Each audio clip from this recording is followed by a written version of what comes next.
Good morning.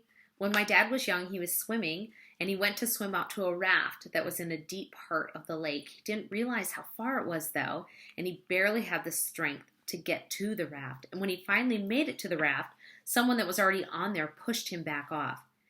He was so tired from his swim out to the raft that when they pushed him off, he barely made it back up to the surface. He thought he would drown because he didn't have any more strength left to swim. But someone on the raft noticed that my dad was in trouble and could barely keep his mouth above water and reached down and was able to pull him up. I'm very thankful for that person, whoever they were, because without them, I would not be here today. My dad survived that day. He almost drowned, but someone reached down and rescued him. Do you have days when you feel you can barely keep your head above the water? Do you feel that at any moment you could slip beneath the surface and drown? Do you feel your spirit drowning with all the upheaval in our world right now? Can I be honest with you? God does not want us to live that way. Jesus says in John 10:10, "The thief cometh not, but for to steal, and to kill, and to destroy. I am come that they might have life, and that they might have it more abundantly." Are you living abundantly? Or are you barely breathing?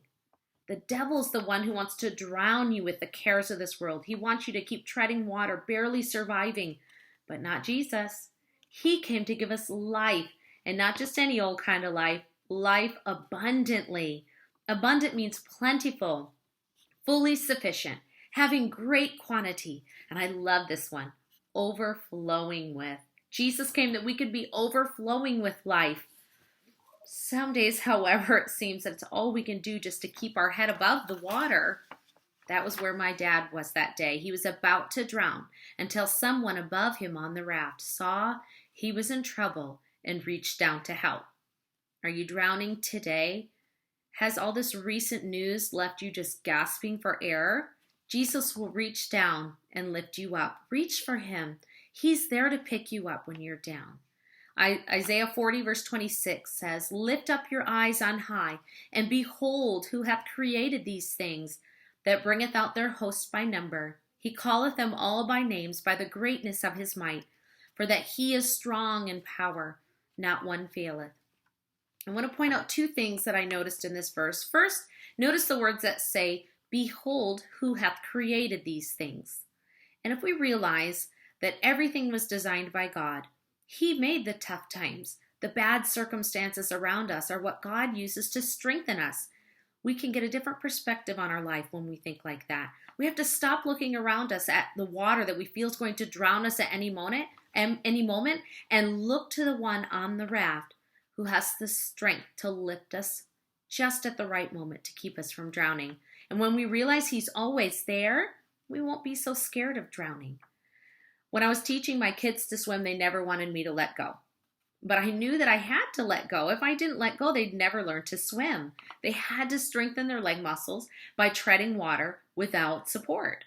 So I'd assure them, "I'm right beside you," and I'd let them feel my hands occasionally touch them so they knew I wasn't going to leave them. If they got in trouble, I could easily reach out and lift them up. God is the one who created the circumstance you're swimming in.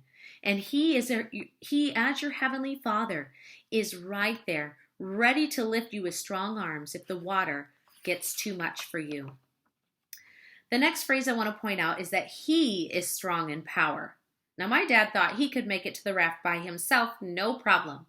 He didn't realize he did not have the strength to go that far on his own. Many times we don't realize that we cannot do things in our own strength. We try.